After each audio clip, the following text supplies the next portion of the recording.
All right, Rabbi, we can start Shavua Tov. Let's hope we hear good news in Israel as Amazing. things are, I don't know what to say, getting more intense. I don't know, but we should hear good things. Besorot Tovot, and our learning should be a schut for those defending us for all of Klal Yisrael. And Rabbi Leibtag, Vakasha. Okay, we're going to continue Sefer Shmuel today, but as we did last week, the topics will be tangentially related to Israel's overall situation and maybe a little guidance, but you might have to read between the lines a little bit. So I'm not going to do chapter 1 in Sefer Shmuel because remember, we're studying the book. We're not studying every chapter in the book. We're studying the units of the book and trying to understand why the book was composed and its prophetic purpose. And therefore, I'm going to focus on topics which I think are more mega topics as opposed to individual topic. Plus the story of Hannah and her prayer because it's the Haftarah for the first day of Rosh Hashanah, so everyone's much more familiar with it. Or second day, first day of Rosh Hashanah. The second chapter, I wish it was people were more familiar with because it's really important. Today's topic and title is the contrast between the sons of Eli and Shmuel. And what I want to show you today, there's no doubt, I want to prove that in the beginning, that the Navi, the book, is setting up that contrast to understand not only what makes Shmuel special, but there's this idea when you contrast two characters, one's chosen, one's not. I need to know what's bad about something to know what's good about something. I'll give you an example from Chumash, and then we'll get started in today's shir. I call it the theme of Stone. Stone is not a story. We might even touch on it later on. The story of Stone in this week's Parsha, in Ba'era, is not just a story. There's a theme that began back in chapter 9 in Breshit with the borders of Canaan. It continues in chapter 13, when Lot picks Stone and leaves Avram Avinu. In chapter 14, the war of the 4 kings and 5 kings with King Stone. And at the end of the story with Avram not wanting to take anything from the king of Stone. It continues in chapter 18 and chapter 19 with the story of Stone. And later the Nevi'im, when Am Yisrael is about to be punished and about to be destroyed for its bad behavior, Stone becomes what we shouldn't be. So I need the story of Stone. Stone isn't just a story. There's something evil about Stone that is telling us we have to be the opposite of that. And when Yeshayahu and Yechezkel talk about why the temple is about to be destroyed or why Am Yisrael is about to be punished, we're behaving like Stone. There must be something fundamental about what's bad about Stone to understand the opposite of what we need to be. Now, we might touch on it later on, but I'm just pointing out why when I'm dealing with the theme of the book, why I'm talking about contrast. So today I want to show you the contrast between Shmuel and Bnei Eli, which I think will be obvious. But we're going to pick up with our source sheet after Tfilat Chana, after Chana's prayer. And I have to share my screen, and here's our source sheet. Okay, today is, here we are, class 17 in our Nevi'im Rishonim series. And let's see, transcript off, okay. Prophetic purpose of Sefer Shmuel, the sons of Eli in contrast to Shmuel, and the prophetic meaning of what it means to know God. I'm sure we've touched on this in different contexts, but I want to put it in the context of Sefer Shmuel, the idea to know God. And unfortunately, when people say about knowing God in the biblical sense, they think of something, they should be thinking of something else, as we'll see today. Now, a review of what we did last week. The first 7 chapters of Sefer Shmuel is clearly a unit. We proved that last week. And we talked about last week whether Shmuel is a prophet or a judge. Of course, he's going to become a prophet, but he's clearly also a judge. And a judge, he's being judgmental of the people, and a leader of the people. He's not predicting the future, he's shaping the future. Therefore, the book began with the birth of Shmuel and Chana's prayer. Today's topic will be Shmuel in the Mishkan, but the sins of Bnei Eli and their contrast with Shmuel, which relates to Shmuel's first prophecy. We'll do chapters 2 and 3 today. If we have time, we'll talk about the war with the Plishtim and the return of the ark. That's less important. We'll touch on that maybe a little bit tomorrow. And last week, we jumped ahead to the Tshuva gathering in Mitzpah to explain why that's the grand finale of this unit and what makes Shmuel so important as a leader, not just someone giving guidance, a regular Navi, but a Navi that shapes and changes the history of the Jewish people at the turning point where up until Shmuel, things hit rock bottom. Shmuel is the leader that makes Am Yisrael's history turns around and changes the derivative into something positive that leads to the kingdom of David and Shlomo in the good years. So we're going to pick up in chapter 1 and chapter 2 after the Chana's prayer. Okay, Vayelech Elkanah Ramata. Elkanah goes back home. El Bito. Vanar Hayem Sharit et Hashem et Pnei Eli HaKohen. Now you might remember from chapter 1, it says Vahanar Nar. A nar can mean a teenager, someone young, somewhere between the age of 10 and 18 or something. Basically, what they call in Hebrew, tipeshes, or a teenager. But a nar can also mean an apprentice. For example, if Yeshua ben Nun is 40, but he's a nar because he's learning to become a Navi under the tutelage of Moshe Rabbeinu. So a nar Navi is someone, a nar can be someone who's young, like a nar, a teenager is training to become an adult, and a nar of a Navi is someone learning to become a Navi. He can be older though. Now, when in chapter 1, when it said Vahanar Nar, you might remember that from the Haftarah, it means Shmuel is both young, but learning to become a Navi. He's under the tutelage of Eli, but he's also young. But the Nar Shmuel, he's young, but he's learning to become a Navi. So he's serving God in front of Eli. Now, there's two opening statements. This is Shmuel, right? What's it say? The Nar, referring to Shmuel, is serving God in front of Eli. In contrast to the sons of Eli, in contrast to Shmuel under Eli, Ubnei Eli, or Bnei Belial, the word means it's up without anyone, not accepting the authority of someone above them, clearly not accepting God properly. And it says, Lo Yadu et Hashem, they don't know God. I don't think that means they didn't study the Rambam's Sefer Hamadah, or they didn't know Aristotle, or they could give a philosophical explanation of what God is. I want to show you, and throughout Tanakh, especially starts here, but especially we'll see it from Yirmiyahu, to know God is understanding what God wants you to be. And we'll see later on, to know God, we'll see explicitly in Yirmiyahu, is about how you act. It's not something philosophical, it's something behavioral. The knowledge of God means it's a type of behavior. Now, this we talked about last week briefly. The mishpat of the Kohanim, it's not the proper mishpat, but what the Kohanim did, what they set as a rule, was what? Anyone who brought a sacrifice to the Beit HaMikdash, the Nar Kohen, notice the Nar Kohen, not referring to Shmuel, but Bnei Eli, but this is the apprentice Kohen who's serving. When they were cooking, he came with a fork and he took whatever he wanted. He just banged on the kettle or on the pan, and made a noise, I'm coming, and he takes his thing, takes whatever he wants, even before they do their job. Their job is to sprinkle the blood and to offer the chelev, you put the what's called the chelev, which is the abdominal fat that covers the abdominal cavity and the kidneys. You put that on the mizbeach, and the rest of the animal you can be eaten. If it's talking about a korban shlamim, obviously here that the people can eat. But before they did their job, they came and took the meat. The people complained, and the people complaining weren't listened to, and they did it anyhow. Now, and then we're summarized, this sin of these people in the service of God was very great in the eyes of God. Again, they were contemptuous against God. We have the same thing by the Meraglim. Remember Chet HaMeraglim? Where God's annoyed by that behavior. Or here it says, in holding contempt. And they're simply ruining the whole concept of bringing a sacrifice to God. It's all about what meat we get and not about the deeper meaning of the korban. Now, in contrast to Bnei Eli, Ushmuel Mesharetet Pnei Hashem, Nar Chagor Ephod Bad.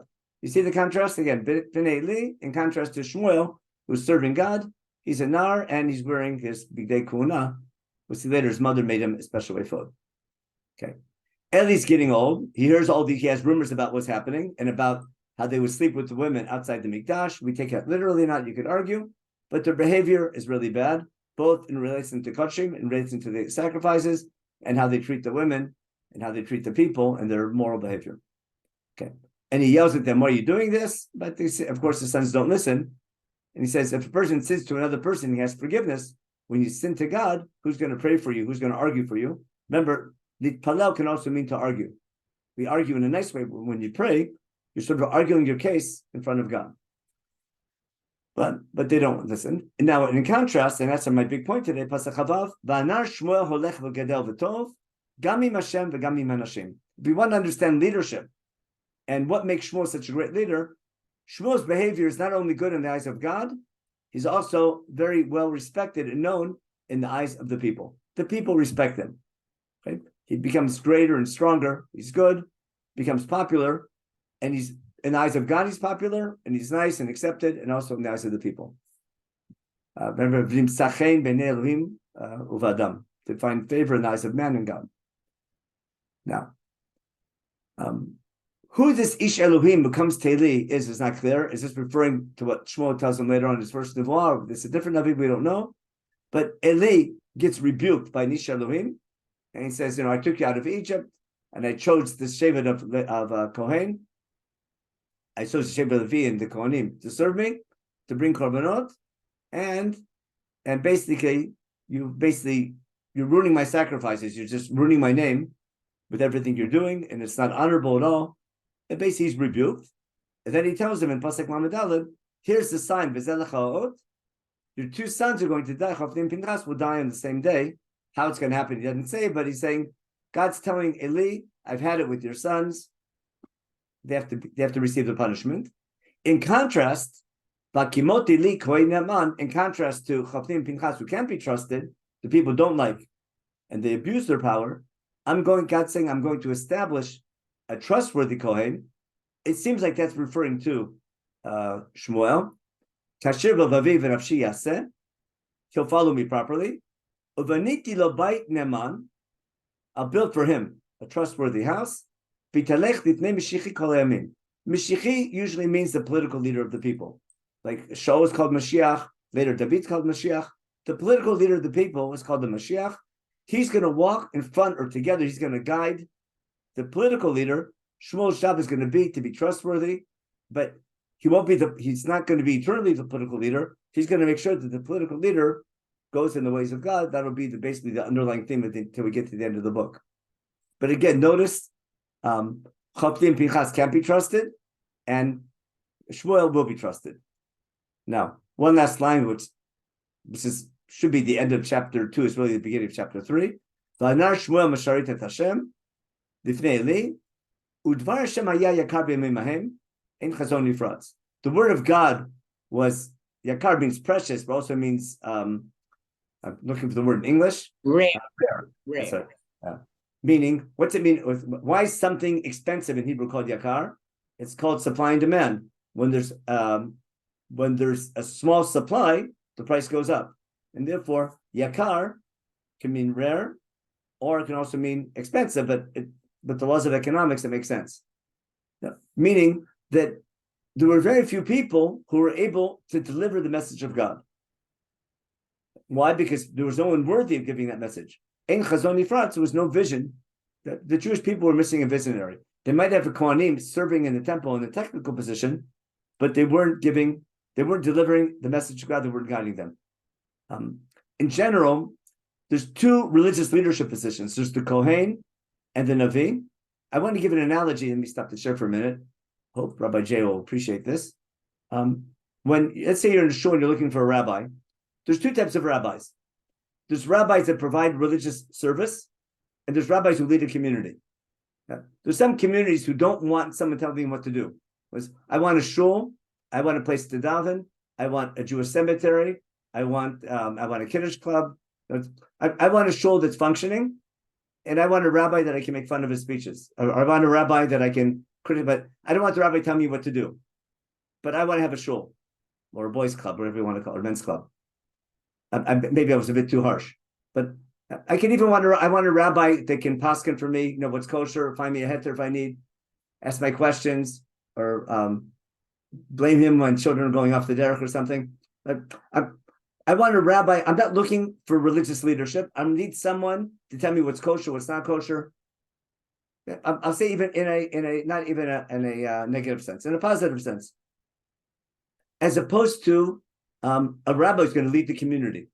He can also answer questions and paskin questions, but is that the rabbi is going to lead the community, come up with ideas how to make the community stronger and better? Two different models of rabbis. Now, I'll give you an example in a similar venue, but very different. I'm sure you all remember on university campuses, which was called a Hillel, right? If I understand how Hillel was created, a functionary is a good word, Asher. Thank you. I've learned a little English this week. It's always helpful. I'm missing the words in Hebrew also, don't feel bad. The Hillel, if I understand Hillel properly, it wasn't made to make people more dedicated to Judaism. It was providing services for people already Jewish. If you're a Jewish student on campus, you want kosher food, we'll provide kosher food. I want kosher service, I want Jewish services, Saturday night. But Hillel's providing a service for Jewish students. But their job is not to make people more religious or more Jewish or Israel, whatever it was. They're simply providing services. As opposed to what's called JLIC, you know what that is? I don't even know what it stands for. Jewish Leadership Initiative, something for college campuses. It's what happened about 10, 15 years ago, they started it. It's a great initiative where you have students going to Israel in their gap year. They come back to going to college, and they want to take that spirit of Israel with them and build a strong Jewish community on their college campuses for ones going to secular colleges. And some are bigger, some are smaller, but they found that if you have a young couple that's going to lead that community, so the job of the JLIC rabbi is not to provide kosher food, it's to provide inspiration for the students, to give them direction, to keep them connected. That's more of the type of so what I'm saying is, when I'm saying that type of JLIC rabbi, I'll call him a Navi, as opposed to the Hillel, which is a Kohen being, I'm providing a service. Got the difference? The Kohen's job is simply to tell you, do I have tzarat? Don't I have tzarat? Is this meat kosher or not? Is this what time is shkia? How many? I need to know what the Jewish law is. I need a posek. Is my chicken kosher or not? As opposed to Navi, who leads a community. Now, both are important, but Shmuel's job is not going to be just to tell the people. When I have a Navi, when we said the Navi's job is to walk with my Mashiach, I don't need a Navi in the court of the king to make sure his food is kosher. That's called a Mashgiach Kashrut. That's not the job. I need a Navi who's going to make sure that the king makes proper political decisions and leads the people in the right way. When and why to go to war, how to go to war, how to allocate funding, what to prioritize in your national budget and things like that. So when it says, I want a Kohen who's trustworthy, who's going to walk with my Mashiach, that relationship between the Navi and the king is critical for a successful Jewish government. I don't want a Navi running the country because he doesn't know how to run a country. He can guide the leadership. I need a professional to run the country, but I need a Kohen guiding his leadership. Okay? It's a very good job. Rabbi Sachs, someone mentioned, is a great example of a Navi type rabbi, giving leadership and guidance. Again, there's a need for both, but it's important to identify that need. The same thing when you have, let's say Israel had a chief rabbi. Do I expect the chief rabbi to give guidance and direction to a nation, or to make sure that there's a rabbanut, that there's kashrut in the army and there's kashrut in the community, and I can trust, that do I need to make sure that there's shuls for everyone that need? Am I providing services for people already religious, or am I giving guidance and leadership to the country? Which is a big decision when you're picking, a chief rabbi, or, not just a rabbi of a shul, also a rabbi of a nation. Now let's get back to Sefer Shmuel, but I simply want to take that opportunity where the highlight of this whole unit at the end of chapter 2, which becomes the first line of chapter 3 because of the bad chapter division, is I want a Kohen Ne'eman, trustworthy, and trust is so important, especially nowadays. When there's no trust in government, no trust in teachers, no trust in parents, when there's a lack of trust, everything crumbles. That's the idea of emunah, is more trust than belief. Now back to the story in Shmuel inside. Let me check the chat. I had one of the questions. Is this comments real fast? How do I see the chat? Here we go. Levites need to be the teachers. You're right, but not necessarily the leaders. The Levites have function. We need judges and teachers, etc. Not necessarily to be the leaders. I need the Navi is more the leader type. No, what I meant was, is that for the ritual or for the ritual? Mashgiach Ruchani.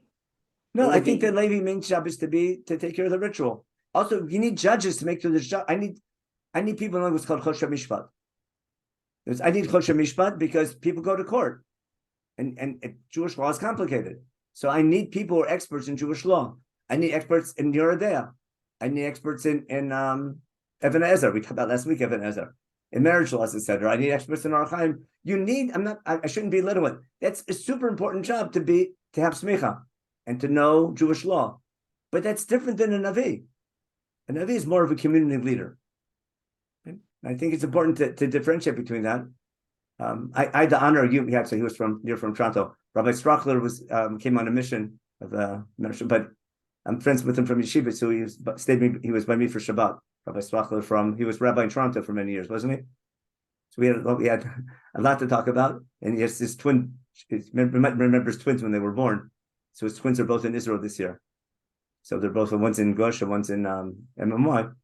So they're we were talking about being a shul rabbi, but we're talking about the need for a shul rabbi to be not just to post like, but also to lead the community and be involved in community affairs.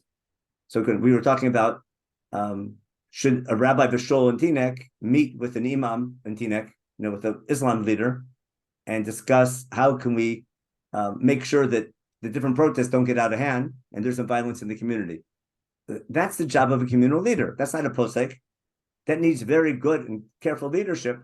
On the one hand, to support Israel. On the other hand, to guard your community and care about the overall community in general. That's an important job for a rabbi to be involved in. Okay, I'll send this. That's the source sheet. Okay, good. Rabbi Sachs, that's good, and we're fine. Okay, now let's get back to Sefer Shmuel before I get off track too much. Back to share screen and Sefer Shmuel. We have to talk about what it means. Remember, the opening line was to know God. We have to go back to that very soon. Okay, so then Shmuel gets his first nevuah, and there's a line here which is made for Medrash. I'm just bringing this for one reason. The beginning of chapter 3, the day came, and Eli was sleeping, and he has trouble seeing already. He's getting old. Notice the idea of sight. And as the introduction to the story, it says like this: V'ner Elohim ter michbeh, which means the menorah, the light of God, which is the menorah in the Mikdash, did not go out yet. And Shmuel is sleeping where? In the Hechal, where the Aron is. Now, is he mamish sleeping in the Hechal? That's really strange that someone would sleep, next to the menorah. I'm not sure if you take that literally. There's something very obviously he's staying in the Mikdash, in the realms of the Mikdash, where the people slept inside the shul, inside the Kodesh. That's hard for me to imagine. But what I think is happening here is that it's talking about what time of the night it is. Now we know the law is that the menorah lights from evening to morning, the Erev ad Boker. So if the menorah is almost extinguished, but not yet, we're like 3, 4, 5 o'clock. Depends if they change the clock or not. We changed the clock last night, you guys next week. But it means it's like 4 or 5 in the morning, like an hour or two before sunrise. So that and Shmuel's still sleeping, and he's about to get his first nevuah, and God calls out to him. But the medrash is built into the pasuk, isn't it? If Am Yisrael is falling apart, the religious leadership is disastrous. The plishtim are all over our country. Our borders are shrinking. There's lack of unity. We're at the end of Sefer Shoftim. The beginning, things are falling apart. And what are we saying? The light is almost extinguished. It's such a word for Hanukkah or for almost any Jewish holiday. The light's about to go out. Who's going to rekindle the light? But I'm trying to show you a pasuk, which technically is talking about what time of the night it was, but it's much deeper than that. I don't need to know what time of the night it was. I need to know that things were about to fall apart, and Shmuel is going to rekindle, that the ability to rekindle the light of Israel is going to be through the agency of Shmuel. So again, the Miriam Tem Lichbeh is the medrash is built into the pasuk. Okay, so God calls Shmuel and he says Hineni, and he goes to Eli, someone's calling me. Okay, because he thought Eli was calling him. Of course, Eli wasn't calling him, and God called him again. Classic, 3 times the same story. And then here, look at the wordplay. Ushmuel term yadat Hashem. Shmuel doesn't know. What do you mean? Here it means he doesn't know God. It means he doesn't know when God's talking to him. Remember how the story began? Ubnei li lo yaduat Hashem. They don't know God. Here it means Shmuel didn't know what it means when God's calling him, because he's a nar. He's an apprentice. He never got his first nevuah. I sure brought the best proof from Yirmiyahu. God tells Yirmiyahu, "I want you to be my navi." When Yirmiyahu says, "I'm a nar," and I don't know how to speak, I don't think it means I'm too young. It means I'm not ready yet. I didn't finish my training. And God wants to show Yirmiyahu, you're trained enough. You're ready to become a navi, and He gives him a test. Do you see this prophecy? And he sees the prophecy. So God's showing Yirmiyahu, you have smicha, basically. You're ready to become a navi. Don't think you're not ready yet. You are ready. So here, Shmuel doesn't know what it means when God's talking to him, because God never appeared to him yet. And except for God calls to him now the 3rd time. And he went to Eli, and Eli tells him, Eli figured it out now in his old age. Oh, Mike, something's happening. it must be that Shmuel is receiving nevuah. Okay, Vayaven Eli ki Hashem korei lenar. Okay, Eli understands that God's calling his apprentice. Okay, V'yomer Eli to Shmuel, go lie down again, and when God calls you, tell him to continue. And then again, Hashem comes and appears to Shmuel, and Shmuel says, Ki shomei avdecha, I'm listening. This was all the introduction. Listen carefully now. What is the first message that God gives Shmuel? Vayomer Hashem el Shmuel. Hine onochi said davar b'Yisrael. I'm going to do something major to Israel. Asher kol shomo titzilena shnei oznav. Anyone who hears the news, his ears are going to ring. Now, I feel very bad, but I finally understood this pasuk on Sunday of Simchat Torah when I was in Los Angeles. I was speaking in the shul there. I was in Chutz La'aretz, and I come to shul in the morning, and the guard tells us this news, and we that's when you hear news which makes it's impossible to believe. You can't believe what you're hearing. So when your ears are ringing, right? Like when you hear news which is so so impossible to believe, I think that's an example of what this pasuk meant. It's unfortunate, but we have a better understanding what pshat is here, because he's referring to what's going to happen because Shiloh is about to be destroyed and everyone's going to be taken. So something's going to happen to Israel which will be disastrous. Now remember this phrase. I'm going to show you where it comes up again in a minute. But this phrase is telling the imminent coming of a disaster relating to the destruction of a temple. Okay. On that day when that disaster happens, I'm going to tell I've told Eli that what's going to happen to him. He's going to lose his two sons, and he's going to lose his future, because I've had it with his family. Okay? And then I'll be able to tell him that I'm judging him. God becomes the ultimate shofet now at the end of the shoftim.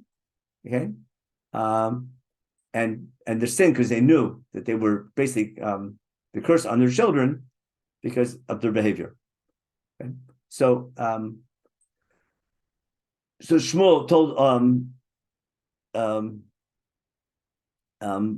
Shmuel tells this to Eli, and he says, "It must God's speaking to you, and God's doing what's right." Now listen again to the contrast. Shmuel grows up, gets older. God was with him. Everything God promised about Shmuel came true. And now see the word vayeda. It's called a milah madcha. The word to know. It's wordplay all the way through this whole unit. Vayeda kol Yisrael. Remember, bnei Eli lo yadu et Hashem. And Shmuel didn't know what it means to God speaking to him. And then Eli finally knows and understands. Now finally, vayeda kol Yisrael. Midan vad Beersheba, that's the borders of Israel, the maximum borders of where we're living, from Eretz Canaan. Inaman Shmuel Navi Hashem. Everyone from north to south, basically the entire country, where the Jews are living, they're aware and understand that Shmuel can be trusted. He's a representative of God that people can trust, and that's the key to reform and beginning something new.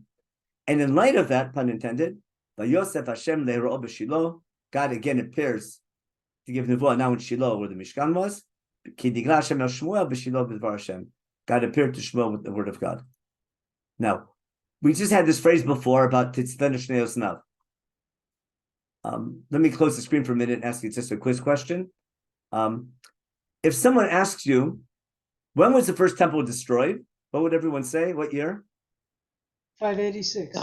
Who was the king? King Tzidkiyahu. And when was the decree of Churban given?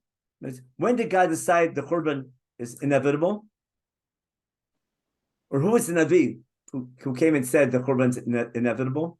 Yeshayahu already speaks about it 100+ years before. But maybe they did tshuva. I think Micha Morashti, remember the pasuk? Micha predicted Churban, but the people did tshuva. Tzidkiyahu did tshuva. But I need the prediction of the Churban of the first temple period. Remember the rabbis say the first temple was destroyed for the big three? That we know, the Gemara in Yoma, Daf Tet Amid-Bet, or Yud Aleph Amid-Bet. It's one of the two. The Gemara in Yoma, remember the big three? Bait Sheni was Sinat Chinam, and Bait Rishon. Remember the big three? Avodah Zarah, Gilui Arayot, and Shvichut Damim. What's the source of that? The source of that is about 100 years earlier in the time of Menachem. But I'm just bringing that background to appreciate the statement about terrible news that's coming. So we're going to look now in chapter 21 of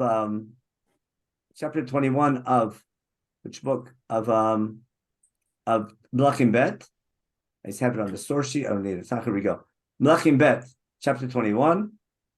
Menashe is 12 years old when he became king for 55 years. His mother's name Hephzibah. Listen how bad he is. What I want to show you, the decree of destruction of the first temple is first given in the time of Menashe. Yoshia was able to postpone it, but it finally happens about 80 some years later. In other words, the Gzar Din, the decree of Korban, is in the time of Menashe.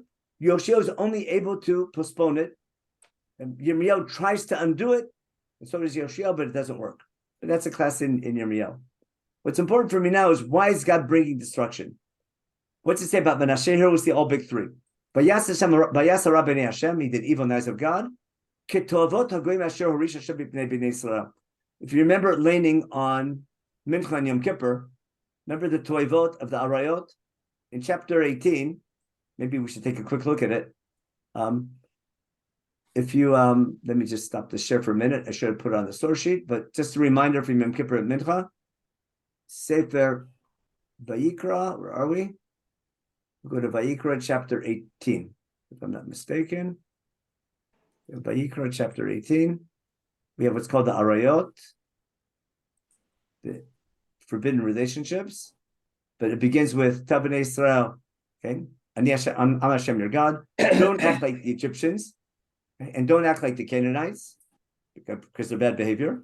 Okay, don't follow their ways, their customs. Instead, and mishpatai, keep my laws and my instructions.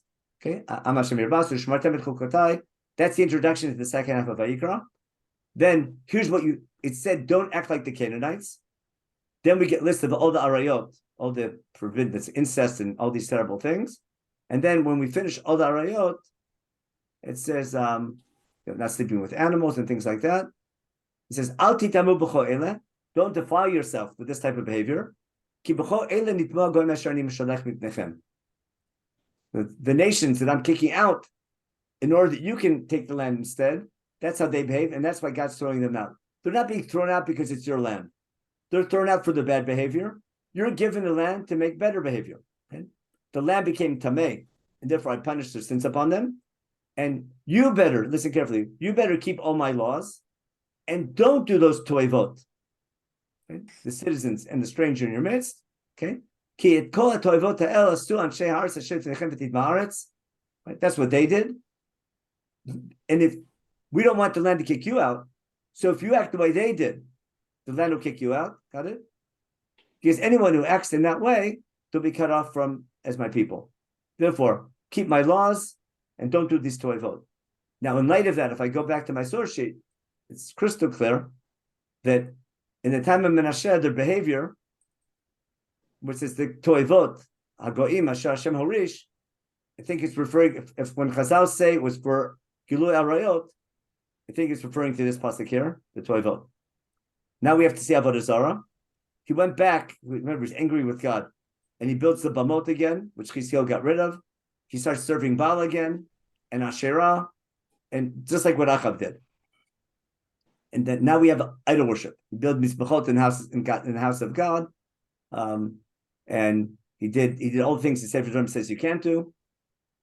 Puts an idol, a pesel, a statue in the Beit HaMikdash, in the place that was set aside by King David, to put my name there. Basically, he's defiled the temple totally.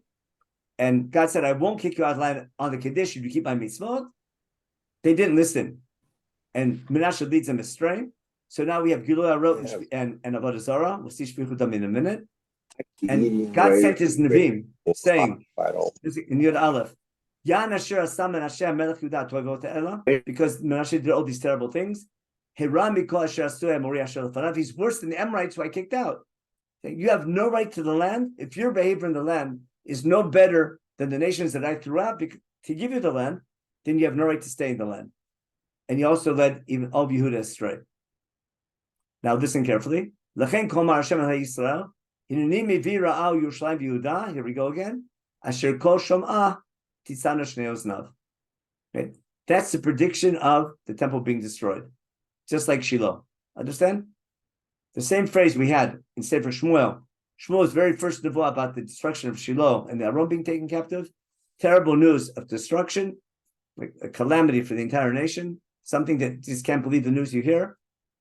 That's how bad it's going to be. And Venatiti al Yerushalayim, the same punishment that Shomron got. Remember, Shomron was destroyed by the Assyrians several decades beforehand. So the same way, basically the same thing that happened to the northern kingdom is going to happen to Yerushalayim. Umachitit Yerushalayim, going to wipe Yerushalayim off the map, like cleaning off dirt off the plate. Okay, I'm going to abandon the remainder of my Nachalah. Remember, the 10 tribes are gone already, and they're going to fall to their enemies. Okay, why? Because Menachem did all these bad things, and they made God angry with them every time. It's not just this single event; it's happening over and over again ever since we left Egypt. And also, Dam Nakish Shafach Menachem Arbei Ma'od, innocent blood was spilled, and now we have Shfichut Damim. And Yerushalayim was full of blood, corner to corner, and he led everyone astray. So if we're looking what the Gemara in Yoma talks about, the 3 big sins that brought down the first temple, Gilu Arot, Shfichut Damim, and Avodah Zarah, it's the time of Menachem. Now, there should have been a Churban, and in many ways, the temple almost was destroyed because Menachem himself destroyed the temple. He took it apart and made it a place of idol worship. At the end of his life, Menachem does a bit of tshuva. That's a topic for Sefer Melachim and Divrei Yamim. His grandson, Yoshiel, does tremendous reform. Yoshiel does his best to undo the Gzar Din. He wants to undo that decree. Because Yoshiel is a righteous king, and they do repent, at least partially, better than before, they get rid of idol worship. God puts off the decree. Yoshiel tries to overturn it and undo it, but the behavior is not good enough to undo the Churban. And when Yoakim goes astray again in Tzidkiel, God brings the final punishment. But what I'm getting at is the Gzar Din, the decree of Churban, is here in the time of Menachem. In the time of Yirmiyah, we're trying to undo it, but the people's behavior, their tshuva is not adequate, and it only gets worse. And the final punishment, that's why the people were saying, if you learn Yirmiyahu, the people were saying, our parents sinned, and our parents ate sour grapes, and our teeth spit them out. Means they don't understand why they're being punished for the sins of the parents. Yirmiyahu has to explain to them, you're being punished for your unjust behavior in your corrupt society, which we'll see in a minute about Yirmiyahu in chapter 2. Now, I want to connect now between this Gzar Din of Churban, not just for the big 3, which we're all familiar with, but also for immoral behavior, as we'll see now from Yirmiyahu, and what it means to know God. Because together with idol worship, we'll see, it leads to an overall corrupt society. The spilling of innocent blood means people who don't care about other people's lives. Usually when there's incest or when there's arayot, illicit sexual behavior usually doesn't go with much good behavior as well. The one last point about God throwing us out for bad behavior. The commandment to wipe out the 7 nations was a one-time commandment for the first generation. And the only reason we were able to throw them out was because God told us it was okay and they're being punished for their sins. God doesn't say that forever. That commandment to wipe out the 7 nations was a one-time commandment. It's not for all generations. It's not one of the 613. And if God gives a direct command, you do it. But without that direct command, we need to know that the main reason we need to know, should we return to the land, if we act the way the Canaanites did, we might be, we're warned that we might meet the same fate that they had, which is what the first Rashi in Chumash is alluding to.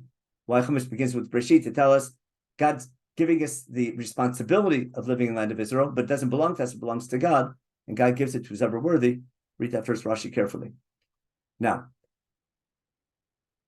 the whole story began in the beginning with Bnei Li don't know God, which is the title for today's share. I'll go back to the beginning to show you again. Bnei Li.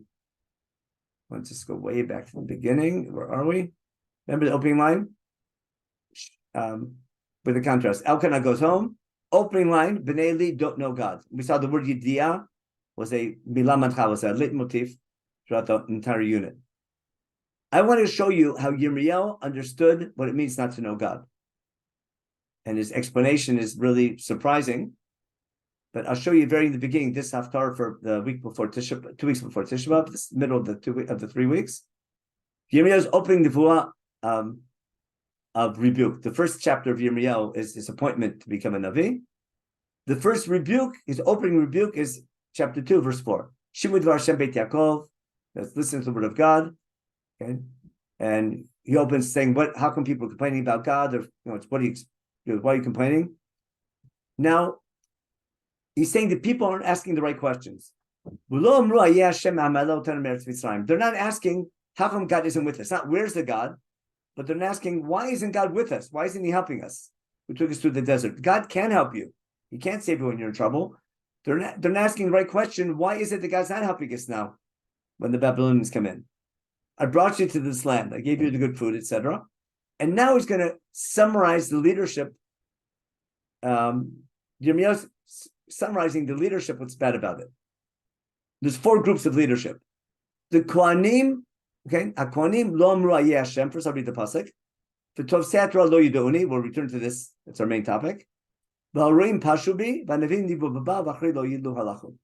So notice the 4 groups. There's Kohanim. Remember the priests. The Tovsei Torah, so the Torah scholars. The Ro'im, that's the political leaders. The shepherds, not the shepherds with the sheep. The shepherds referring to the political leaders. And the Nevi'im, people giving guidance. Okay? And they're following things that don't help. What's each group saying? When the Kohanim are telling the people about bringing korbanot, they're not asking, why isn't God answering your prayers? How come he's not answering your korbanot? They should be asking, there's a reason why God's not answering your korbanot, because you don't deserve his answer, because your behavior is bad. The Kohanim should be telling the people, improve your behavior. And it's not just about korbanot, it's the korbanot and your prayers with the korbanot, with the sacrifices, have to be transformative. Those Kohanim aren't asking the people the right questions. Now, the people teaching the Torah, Tovsei Torah, those holding the Torah, teaching it, they don't know God. What do you mean they don't know God? They're not philosophers. We'll talk about this in a minute. The political leaders, God tells them, remember later on, to give it to the Babylonians, and they don't listen. The political leaders don't listen to God's message. And the Nevi'im, who are God's prophets, give prophecy of Baal. What's Yirmiyahu saying when he says the Nevi'im are prophesying in Baal? Yirmiyahu always complaining about the false prophets. They're saying things, they're God's prophets, but the message they're giving is God's working for you. What's a Baal? What's a Navi Baal? Baal is the rain god. So people who serve Baal, a Navi of Baal tells the people, if you want rain, do this rain dance, or say these special words to get rain, or bring this special sacrifice and you'll get rain. But there's no connection between your prayer to this Baal god, or your sacrifice to this Baal god, whatever ritual you're doing, and your behavior. And therefore, when a Navi tells the people, say this prayer or bring this korban and you'll get rain, Yirmiyahu is making fun of them, saying, you're turning your God into a Baal god. You think you're serving Hashem, you've turned your God into Baal.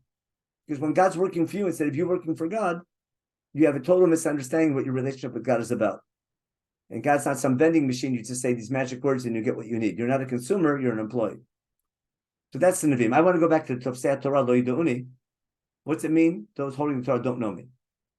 So Yirmiyahu himself gives the answer in the famous haftarah that we read on Tisha B'av in the morning, chapter 9 in Yirmiyahu. It starts in chapter 8. Yirmiyahu's had it. He says, I wish he could run away to the desert. I wish I could leave my people because they're all treacherous. They're going against God. Okay. He talks about how they talk. Now, when you pull a bow before shooting it, that's called didroch. Same thing with a regular gun nowadays. When you arm your gun, you pull the cartridge to put the bullet in. That's called didroch. So it first meant when you pull back an arrow ready to shoot it. So he's referring to people speaking. The words, they're so sharp because they're saying things that aren't true or making bad things about other people, and they're lying. So, but they're preparing their lies. So he calls their speech like an arrow. Okay, and there's no trust among the people of the land because people are going from evil to evil. Okay, again, v'oti la yodau again. They don't know me. Again, in the biblical sense, we'll see what that means again. But this Unethical behavior is referring to not knowing God. Be careful one from each other. You can't trust your neighbor, because every relative you can't even trust, because every person is going crooked, right? And everyone who appears to be your friend is saying bad things about you, is a slander, okay? And everyone's making fun of their neighbor, deceiving their neighbor. No one's speaking the truth, and they're learning how to say things, to speak sheker, to speak lies, but in tricky ways. Okay, your whole community is sitting in treachery, in lying, in deceit. Okay, and this deceit holds them back from knowing God. God's saying it was this unethical behavior, this deceit and lying, and speaking badly about other people. That's not knowing God. Okay, therefore, God says, "I'm going to go and what do you call it? Punish them, and they're going to get punished for all their ways." Yes, how can I not punish them? I'll skip right to the end because we're out of time. Kol Mar Hashem, the famous ending of the Haftarah. The wise man shouldn't praise himself. Oh, great! How wise I am! How smart I am! And the strong man shouldn't praise himself how strong he is, and the rich man shouldn't boast in his strength. Now, that doesn't mean they're not important, but they're not the goal in life. I know Rabbi Schulman's giving a series now in Kohelet. I think some of the ideas in Kohelet, some of the voices in Kohelet, the Chacham, and there's the Gibor and there's the Ashir. It's not exactly Kohelet, but I think this relates to Kohelet, saying these are important tools in life, but they're vehicles, they're not the goal. It's okay to be wealthy and strong and wise, but you have to use them to serve God. What should a person boast in? What should be his goal in life? Listen carefully. Haskel v'yodoti, to be wise, use your cognitive abilities and know God. Why? Because I'm Hashem. What does God do? Osech chesed mishpat ustak habaretz. What's God do? God does kindness, justice, and righteousness in land. Kibei lachafatzu yinam Hashem. What's basically Yirmiyahu saying? To know God means knowing and understanding what He wants you to be doing in your day-to-day life. We should be living a day life of chesed, caring for others, doing justice and righteousness. And that's the life of a Jew. If God blesses you with osher, with wealth, it's in order to do that. If He makes you strong, it's in order to do that. The same thing if He makes you wealthy. It's in order to do chesed, mishpat, and tzedakah with those blessings. Now, one more example later on in chapter 23 in Yirmiyahu, God tells Yirmiyahu to go speak to the king who's leading the country. He's the top of the pyramid, who has to take responsibility for what's happening in the country. And he tells the king who's sitting on the throne of King David, Shema Dvar Hashem Melech Yudah Yoshev al Kisei David. Remember, David was chosen to do mishpat and tzedakah. So you're sitting on the throne of King David, you and your servants. Kol Mar Hashem, if you want to stay on your throne and not lose your kingdom and not lose your temple, Kol Mar Hashem, Asu Mishpat Tzedakah. You want Jerusalem not to be destroyed? It's not about sacrifices and prayer. Make sure Jerusalem is a city of justice and righteousness. Hatzilo Gazul Me'ad Hashok. Make sure those oppressed are not stolen from. Care for the stranger, the orphan, the widow, and don't mistreat them. Okay? And don't spill innocent blood. If that's what your life is, and that's what the king's doing, then there'll be kings living in his palace on the throne of David forever. If not, if you don't listen to this, you're going to lose your kingdom.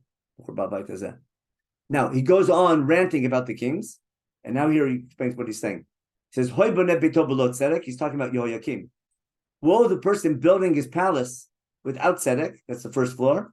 The second floor below mishpat. And he's complaining about building projects the king's doing, but he's not paying the workers. They're doing it unjustly. And he's using his friend to do work for him, but he doesn't pay his proper wages. All he cares about is big fancy houses. I'll build big giant house, second floors, special windows, special ceilings, the whole thing. That's all he cares about. And all the king cares about is his grandeur, but not about his people. Are you a kingdom? Are you in competition with the cedars of Lebanon? Now he compares Yoakim to his father Yoshiel. Avicha, your father, the righteous king, he ate and drank. He did justice and righteousness, and that was good for him. Dan din anivi avion, he did justice and did judgment for the poor and the needy and the destitute. That was good for him. Halo hi adato tinum Hashem, should be on the same page. Right? That's what it means to know God. Now we have explicit. Knowing God is living a life of chesed, mishpat, and tzedakah. Now, that's what religious leadership has to be known for. So if you have religious leaders running a temple and they're known for corruption, they're known for deceit, they're not known for justice and righteousness, but they're known for only their care about money and they don't act respectfully, how can God allow that to continue? God has to do something, has to give the nation a wake-up call, especially the religious leadership. And of course, he's referring as well as to the political leadership of the country. And therefore, if the leadership is not known for justice, kindness, and righteousness, it can't go on forever. God will have to do something drastic as a wake-up call.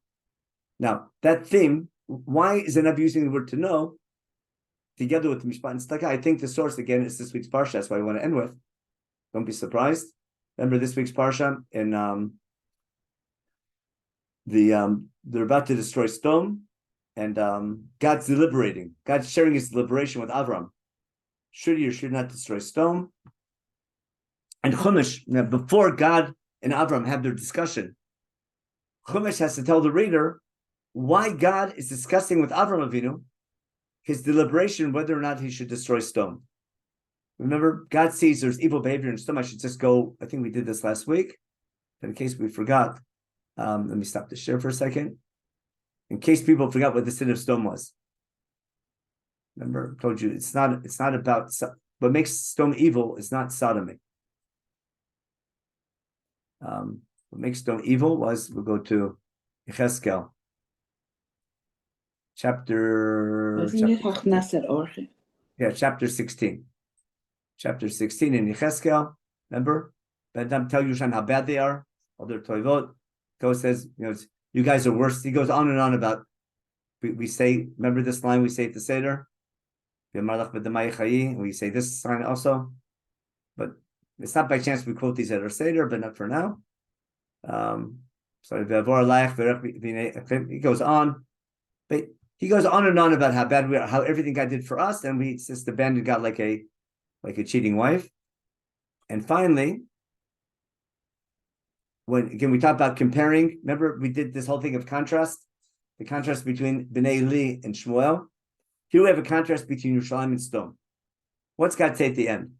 Chai Ani, God swearing in his own name, Menachem. Im asta Sodom achotech hiu v'notech kasher asit atu v'notech. God swearing, he says, you know what? Sodom, your neighbor, right, and its suburbs were not as bad as you are. What you're doing is worse than Sodom. And in case you forgot what was so bad about Sodom, on Sodom. What was the sin of Sodom? Your neighbor, or your relative. Go'on sibat lechem. It had an abundance of bread, plenty of food and sustenance. The Shabbat veshket hayalo, it was nice and quiet, beautiful area. And all its suburbs, and despite its wealth and abundance and plenty, V'yad ani v'yavion lo yifzika, did nothing to help the poor and the needy. All the midrashim about Sodom highlight the same idea. Vatigbena, that group, they became haughty. Vatasena toiva lefanayim, that is what God calls a toiva. The toiva is not just illicit sexual behavior. Toiva is wealthy people hoarding their wealth, not sharing it with the less fortunate, and becoming haughty in their wealth and flaunting it, as opposed to using it as a trustee to help others. In God's eyes, that was a toiva, and that's why I punished Sodom, and that's why I'm punishing Yerushalayim. That's a harsh message that God's giving, but that's what Yechezkel is telling the people, that you guys are worse than Sodom. Now, in the story of Sodom, when this, remember, this is the last conversation between God and Avraham Avinu. Maybe we should see it in it's just right in the Chumash right here. Remember the story this week. I'll give you a 2-second parsha share. Chapter 18, Parsha Ve'era begins in Elonei Mamre. Remember this week in Parshat Lech Lecha we had Lot Yoshe B'Sodom and Avram Shochen Be'Elonei Mamre. In chapter 13, remember I talked about the theme of Sodom. Lot goes to Kikar Yarden Vayehau at Sodom. He moves his, to show you the contrast real fast. Lot picks the Kikar Yarden. Okay. Avram Yashab Eretz HaKanan, the contrast. Lot Yashab Kikar Vayehau at Sodom. He goes from the area of Jericho all the way down to the bottom by Sodom, going south. And the people of Sodom are sinful to God, means in their behavior. God told Avram, you lift up your eyes in all four directions. I'm promising you the land. And then, Vayihal Avram vayavo v'yeshev elonei Mamre. See the contrast? Because he moves his tent from Beit El now to Elonei Mamre, and Lot moved his tent down to stone. Where did they come together? Remember in chapter 14, quickly, in verse 12, Lot was taken captive. V'hu yoshev b'stone, Lot yoshev b'stone. The Palit, the refugee, coming tells Avram, V'hu shochen belonei Mamre. See, shochen belonei Mamre is opposed to yoshev b'stone. Stone compared to Avram and Elonei Mamre, and that's all build up to chapter 18, which begins with the famous God appears to Avram in Elonei Mamre. And what's Avram doing in Elonei Mamre? Basically, Hachnasas Orchim. That's the famous Hachnasas Orchim story everyone knows. And in light of that Hachnasas Orchim, Avram and Sarah are going to be worthy now of having a child, which is no laughing matter, of course. His name will be Yitzchak. And after we have that story, the guests leave this house, remember? As they're leaving, they're looking at stone. And again, these three lines are parenthetical. But from Tet Zayin, I go right to Pasuk Chav. The men get up, they're looking at stone. Avram's walking with them. And then the senior malach, in the name of God, tells him, looking at stone, there's a cry of oppression coming from stone, as Rashi explains. The sin is very heavy. God said, I'm going to go down now and check out the city. Is it worth saving or not? Okay. And then Avram, after God tells him, I'm going to destroy stone, he wants to know, he wants to understand the ways of God. And when God says, I'm checking out the city, Avram wants to know to what degree is God willing to save an evil city if there's enough righteous people inside. Now remember, Avram doesn't ask God, save the righteous. If you read carefully, Avram's assuming his opening statement, Aftis pet tzadikim rasha, if you punish the city, righteous will go with the evil. That's the way things are. When an earthquake happens, when trouble happens, everyone's punished, whether you're righteous or not. So assuming that if God brings punishment, the righteous will go down with the evil, okay? Avram's asking that if there's 50 righteous people, wouldn't it be worthwhile to save the city for the sake of those righteous? He doesn't say do a surgical raid and save the 50 righteous. He says save the whole city if there's 50 righteous people there. But there doesn't seem to be an option to surgically remove the righteous people. That seems to be Avram's logic in his argument. At the end of the day, God saves Lot because of his righteous behavior, and because Avram, we need two things: Avram praying for him and his righteous behavior. But Avram is praying or trying to understand that God would save an entire evil city because of righteous people, because the hope is there's 50 righteous, or ends up even being 10. Those righteous people give a reason that maybe the city can fix its ways and do better. Maybe tomorrow there'll be more. You can't find 10, it's a lost cause. Now, before we have this entire discussion between God and Avram Avinu, Chumash tells the reader that God had said to himself, I can't hide from Avram my deliberation about stone. Why does Avram need to know the ways of God and how God punishes, but sometimes holds back punishment if there's hope of recovery? Because one day Avram is chosen to become a great nation. That's the beginning of Lech Lecha, and he'll bring blessing. How will Avram bring blessing? Avram has to be that righteous group of people, that small righteous group of people, acting in a way that will cause other people, possibly or hopefully, to return, like we say in Aleinu, what we're hoping for, that all people will call it in God's name, like Avram did, and turn people away from evil to do good. Now, it says, Ki yadati, see the big word yadati? Yadatif, not yadati. God say, I came to know him. And that's why the word yeda, the verb to know, which is, again, a leitmotif word here in the whole story, I came to know him so that he would command his children and they their children. And they would follow the way of God to do tzedek mishpat. In order that God's vision for Avram to become a great nation and bring blessing to other nations will come true, Avram has to begin a family tradition, fasting from one generation to the next, doing mishpat and tzedakah. And therefore, Yirmiyahu's message of knowing God is knowing why we're chosen. I think this pasuk explains why we use the verb to know in that sense. So if people know what God wants from them, if they know the purpose of the Jewish people is to be God's model nation, and we have to be known for doing mishpat and tzedakah, if that's how we're acting, we have the right to pray. If we're not acting that way, we'll be in trouble. Just one last line because my time is up. It's not in the source. It just came to mind now real fast. I'm sorry. Back to in Tehillim 106. If you remember, it's a classic parak in Tehillim. Tehillim 106. Tehillim, that's Psalms 106. You know the Hanukkah song from here. Remember? Hodu Lashem ki tov ki lam chasdo. Remember the previous parak was our need to make a name for God. That's from davening. Hodu Lashem ki tov, Hodu Lashem kiru bishmo. Like Avram did, call out in God's name, make a name for him by how you behave and talk. In the next chapter, in 106, God says,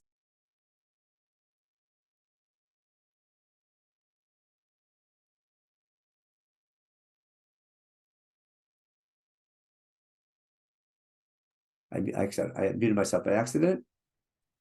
Now, here we go. Where are we? Here we go. Tehillim 106, look carefully what he says. We're obligated to sing God's praises. It's good. But who's worthy? Me, Malel, Gvurat Hashem. Who's worthy of singing God's praises? Who's worthy of Yashmiya Kol Tilato? The answer is Ashrei Oshem Mishpat Osetz Taka B'Cholei. In order to be able to praise God, to be worthy of His praise, you have to be a nation doing Mishpat and Staka. Then he talks about how bad we've been, how we sinned, and this comes right out of davening. At the very end of the parak, we're talking about exactly our time period. Why? This parak reviews Jewish history. We did this, I think, 2 weeks ago, or maybe even last year. God got angry with this nation. Okay, He gave them to nations who punished them. Here, Pamim Rabot Yatzidei Mehema Yamru Batzatam. That's the cycle of Sefer Shoftim. Okay, Vayashem Betzar Lehem B'Shomat Rinatam. We prayed to God. He heard our suffering, and He answered our prayers. This was a pasuk from Zichronot. We said in Rosh Hashanah, V'eskel Britov and Echem Krov Chasadav. Okay, and then God had mercy on us and saved us from our enemies. Now, from all those who captured them. Now, how do we end with the prayer? Hoshienu Hashem Elokeinu. We ask God for, this comes up in davening all the time, save us, God. Save us from, give us salvation, right? And bring us back from all the nations, bring us back to our land. Lodot Hashem Kachecha, so we can thank you and acknowledge you and praise you for your redemption. So this idea that we have to realize that God can save us, but we have to be worthy of His saving. That's why the opening line here is, who's worthy of singing God's praises? Praise are those who do mishpat and staka b'cholet. And you can see that theme, and that's what it means in Yirmiyahu to know God. And if you want God to answer our prayers, that's got to be the main thing. So again, if I want to summarize, B'nai Eli, we reach rock bottom in Jewish history. The religious leadership don't understand as leadership what it means to be God's people. The leadership they're giving is not reminding the people how they have to behave as a nation, how they have to sanctify God in their day-to-day behavior, to be worthy of God's help. God can help them and wants to help them, but they have to understand why they're chosen. When religious leadership is not doing that, God has to get rid of that leadership and hopefully inspire other leaders to come. And that's what Shmuel becomes. Shmuel is a leader who's trusted by the people, who's just and upright, and he's going to lead the people to the time period of King David. And King David is a king known for doing tzedek and mishpat, and that's all the prakim and Tehillim about David and his hopes for Shlomo. So I'll stop here and see if there's any questions on the chat. We'll take a quick look at the chat, and then we'll take out loud. Yeah, that's the last line in the Moreh. It's actually a similar one, and I think he brings from Micha about the Kol Bnei Yisrael Yodu et Hashem, not this pasuk, but a different pasuk that I think Asher brought down. I think it's a pasuk. Everyone who know God, ki yam liyam achasim. Everyone will come to know God, but the idea of knowing God is the end of the Moreh, at the end of Moreh Nevuchim. In terms of moral leadership, why does it not change from the judge prophet? Again, if I understand the question, the judge is going to be judgmental of the people, but the prophet has to give guidance, and it's a higher level of leadership. The job, because again, the job of the prophet is to shape history, not predict history. So I think I need a judge beforehand, but a Navi is going to be more of a national leader in guiding the people in the right direction. But who was the Navi during who was the Navi during Menachem time? That's the whole thing. There's not one Navi in their header that mentions they're in the time of Menachem, even though there seems there must have been. So the Chazal say that Isaiah was a Navi in the time of Menachem, but no one wants to associate themselves with such an evil king like Menachem. In fact, Chazal say that Menachem killed Yeshayahu because of his prophecies about how bad things are going to be. I think in Perek HaChelek, right, Rabbi? In Perek HaChelek, Menachem is one of the ones who don't get Olam Haba. Yeah, one of the four people, the Mishnah says, if I remember correctly. Yeah. Okay, and okay, I think Shmuel was a Levi. I said Shmuel. That we didn't do this, but Shmuel, a Levi acting like a Kohen, is parallel to the Pesach Michal story, but the flip side. There's all these things in Shoftim, where Shmuel is a flip. The Nisirut of Shimshon, who brings backhanded Yeshua to Am Yisrael from the Plishtim in a terrible way. He's born this. He has a very similar birth, like Shmuel, where the mother's told he's going to be a Nazir, but the mother decides to be a Nazir, not God deciding to be a Nazir.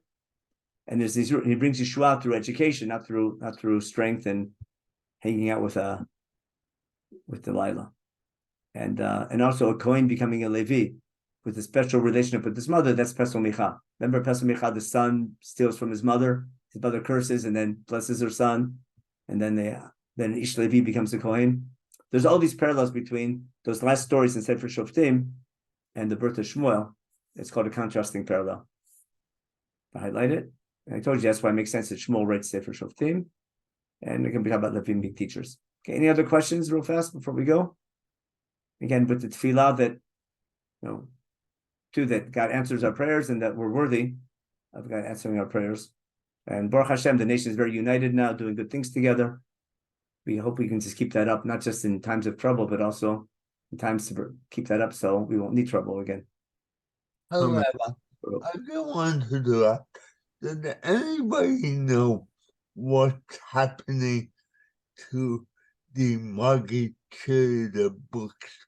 Because I know I find them very helpful, and a lot of them came out about 2 years ago, and they sort of stopped. Yeah, no, there's more coming out. I know some people writing them, but they're working on them. I guess it's going a little bit slow, but they're still working on it. Do you know about the book? I can find my Ronnie Ziegler will know. I'm pretty sure he's my neighbor. I'll ask him. Thank you. I know a couple of people. I know they're working on publishing more. That's for sure. Okay. Thank you. Okay, thank you, Rabbi. Give it the announcements now for the. You have a busy week. Well, this week, just right? as I said at the beginning, Benny's going to be on soon, right? Yeah, at 2:00. 2:00 this week. Sunday's Alon Shvute. Okay. Sorry. Sunday's Alon Shvute. Yeah, well, we have a lot of Baruch Hashem, a lot from Alon Shvut that should be all right. So Benny Gesundheit, I'm sure many of you have heard. Although he's always spoken in English, so he's going to be going in Hebrew now. When I want him to give a shiur in German one time. But okay, that we'll have to wait for another time and another audience. And that will be at 2:00 tomorrow night. Mark Shapiro. We finished this series on the letters of the Rav, so we're starting a new series back to what we started back in 2007, before Zoom and COVID and all those other things. Anybody heard of them? So it's about, I don't know, we've had 250 classes at least on great rabbinic thinkers. So tomorrow we're going to be starting Rav Seligman Ber Bamberger, who is the leading halakhic authority of Germany in the 19th century and had the contemporary of Shimshon Raphael Hirsch. They had a lot of interaction with each other, disagreements with each other. So that's tomorrow night at 8:30. So if I could ask people, even if you've been coming to the regular class, to register for that, and then all our regular shiurim. Please got 10 shiurim this week, I think we mentioned. And listen, we look forward to learning with you, and invite your friends. And like I said at the beginning, the learning should be a schut for Klal Yisrael, for our soldiers and for the people of Israel. Okay, but we'll be back here, the same channel. I'll turn it off now, but 2:00 for Dr. Benny Shiur Bivrit. So yesh lechem histamnut ledaber lavin lishmo lemod lelamed b'safat hakodesh. Okay, Rabbi Leibtag, how often do you speak in Hebrew? If I can ask you that, or that's an unfair question. Rabbi, you're muted. You're talking, but you're muted. Most of the places I speak at are in like gap year programs. They're in English, right? Of course. But I give shiur to Israelis also. Oh, you do? Okay, good. Yeah. Okay. In Gush ever? In Gush, and sometimes in communities and shul and stuff like that. Okay. Very good. Okay. All right, everybody, be well. Thank you. We should hear good news. B'sara tovat. Amen.